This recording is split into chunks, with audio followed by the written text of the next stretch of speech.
after really sitting back and evaluating 2024, I've decided to take a step back, sit down, and really plan out 2025 because I come up with ideas so fast. And in 2024, I was planning, but not the way that I feel like I should have been planning for the level in which I want to provide service, right? I really need to take a step back, which I did, and really start looking at what I want to do to serve my audience, to serve the people of the world, the community, things like that. So I sat back because a lot of it was shooting off the cuff in 2024. And I didn't want to go into 2025 with that type of mindset or type of action. I still want to do speed, but I think it needs to be more intentional because it allows for proper data. It allows for your sanity and it keeps you from being overwhelmed and burnt out. A lot of things I did in 2024 is courses, communities, memberships. I mean, it was so much I was doing. I wrote a couple of books, didn't publish them, but they're written. So I did a lot of different things because I do have a digital product empire, and I'll get to that in a second.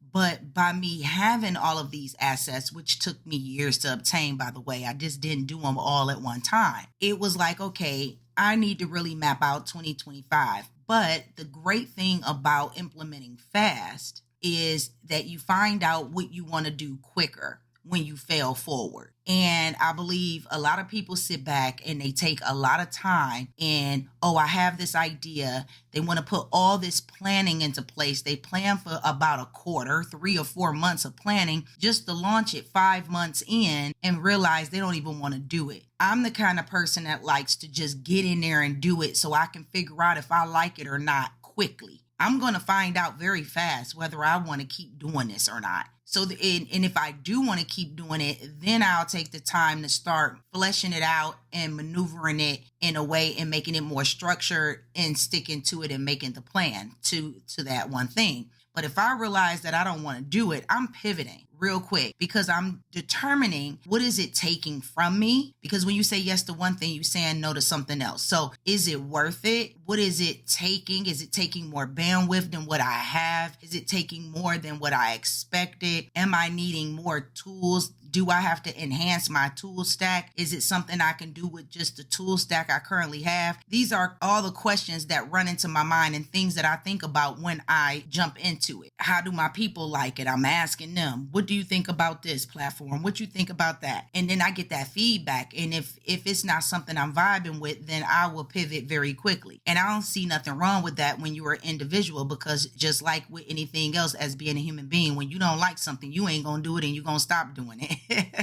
You know, you're not going to continue to eat a meal that you find disgusting. It's not going to happen. You're going to give away the plate or throw it in the garbage. And that's kind of how I look at things. But you don't know what you don't know. So you don't know if you like it or how it's going to function with you until you do it. So I believe in jumping in and failing forward. Going back to the digital product empire, when I'm talking about building out a digital product empire, which I love to help people do, that's my goal, is to help as many men and women as possible to build out digital product empires. I love digital products, and there is a lot of different ways you can share your knowledge, your experience, your expertise, your hobbies, and the things that you love talking about in very different formats, in various digital formats. What I mean by that is, I don't know if you know, but I have over 50 plus books on Amazon KDP. I also have 7 Etsy shops, 5 which are active. I usually talk about Etsy shop number 1 on this channel, which is the Design Diva. And then on top of that, I've created workshops, online courses. And then in my Etsy shops, I have digital products such as clip art, Canva templates, Shopify templates, branding stuff, but they're all digital, right? And then earlier this year in 2024, I launched a community and I launched it on School. I liked it. I was trying to do certain things with it. And of course, School is still growing, but I wanted a way to let people in free, to have a paid membership once they get in. But then when they get in, if they wanted to do a course, it was only a one time. It wasn't no subscription base built in. You would have to have two separate communities. And I didn't want to split my time into two separate communities, plus my YouTube channel, plus my Etsy shops and my writing and other things I got to do.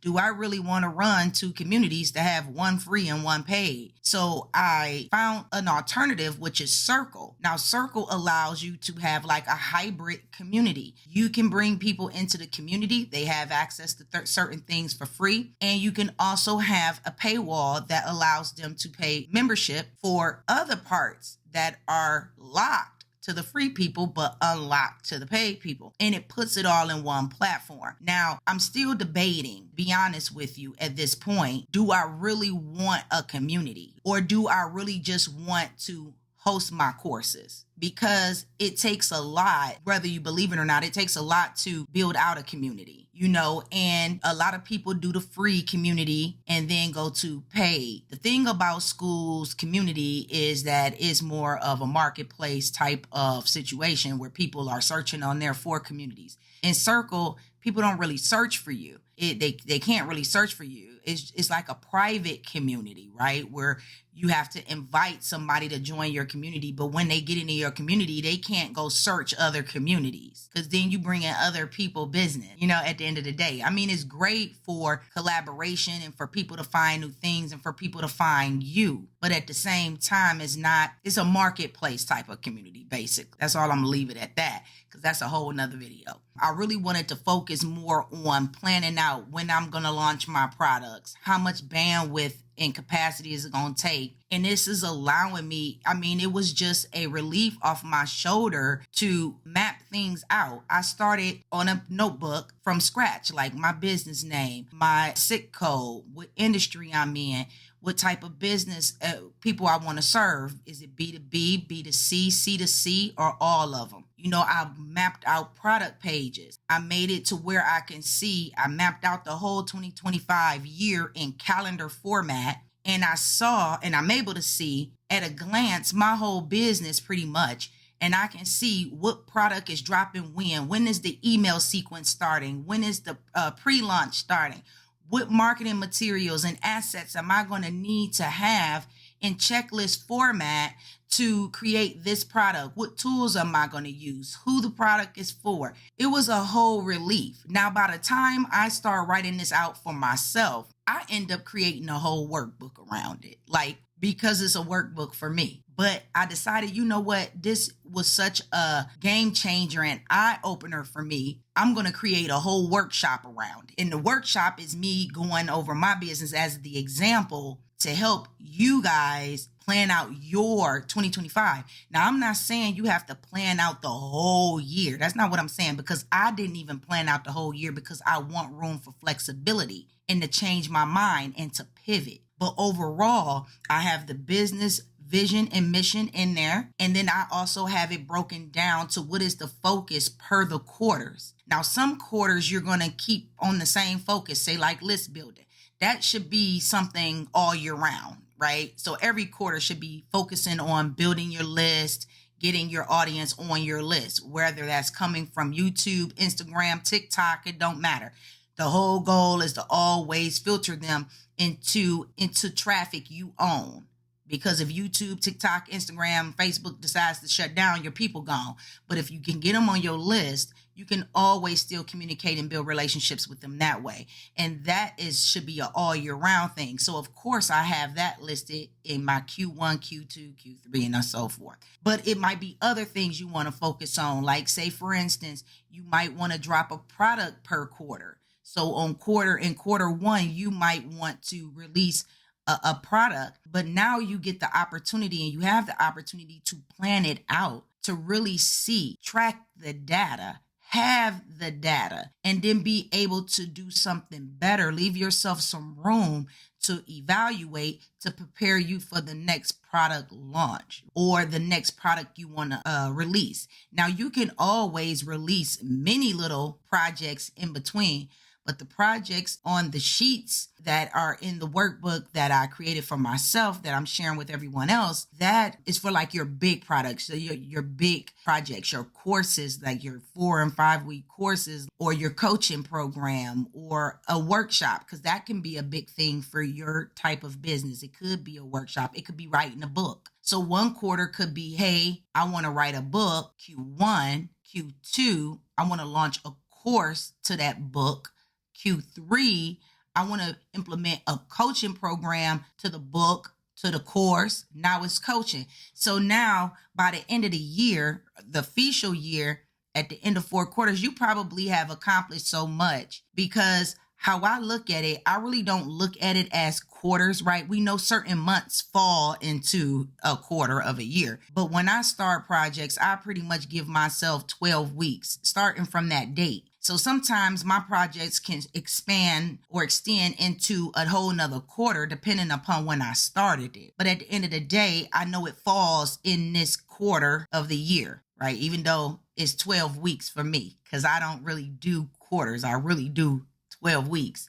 But that will all be explained in the workshop that I'm putting together. So if you're looking for like, hey, I would love to plan out my year or my quarter, because that's what I planned out first, the first 3 months of the calendar year. But if this is something that you feel like, hey, I've been all over, losing my mind, trying to do this, trying to do that, I'm telling you, you need to be on this workshop, because it is built for one person businesses like myself. I don't necessarily have a team. Now, you have people out here that says, to get a team, but I don't believe you really need a team all the time, right? It depends on your business model, and what you want to do. But I believe you can grow a $1 million, $5 million a year business just by yourself in the digital product world, where you really don't need a team. Now, a lot of people spend money to buy time, right? And that's okay, because you either going to spend money or you're going to spend time. But some people want to delegate things that they don't want to do, or that's taking their time that will allow them. But I really feel when you plan and you put processes and systems in place, you're maximizing your time. And then you have automation these days and things like that doesn't really require you to go out there and spend money. It's not about how much money you make. It's about how much money you keep, okay, at the end of the day. But I do want to jump into my computer real quick and kind of show you a sneak peek of the workbook so far. So you're looking at the layout of the workbook for the 2025 Her Empire Digital Annual Planning Workshop. So guys,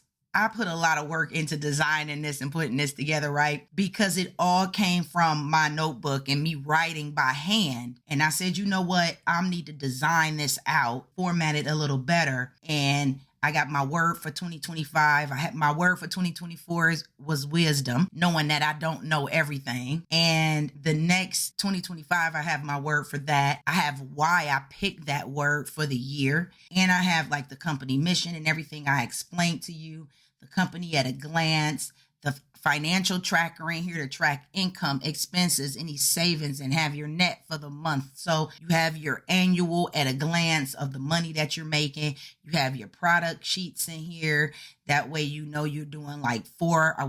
You can always, print out more pages to do more if you want. But then you have the whole calendar year in here, and it's already dated for 2025. I went through and I created a whole calendar for every month of the year and included the dates and everything. So that way you can map out your products, your campaigns, and your launches. You have the tech stack in here where you can keep track of your tech. Because at the end of the day, again, ain't about how much you make, it's how much you keep. And you want to maximize your tech instead of spending unnecessary coins on things that could be thrown away because you have something else.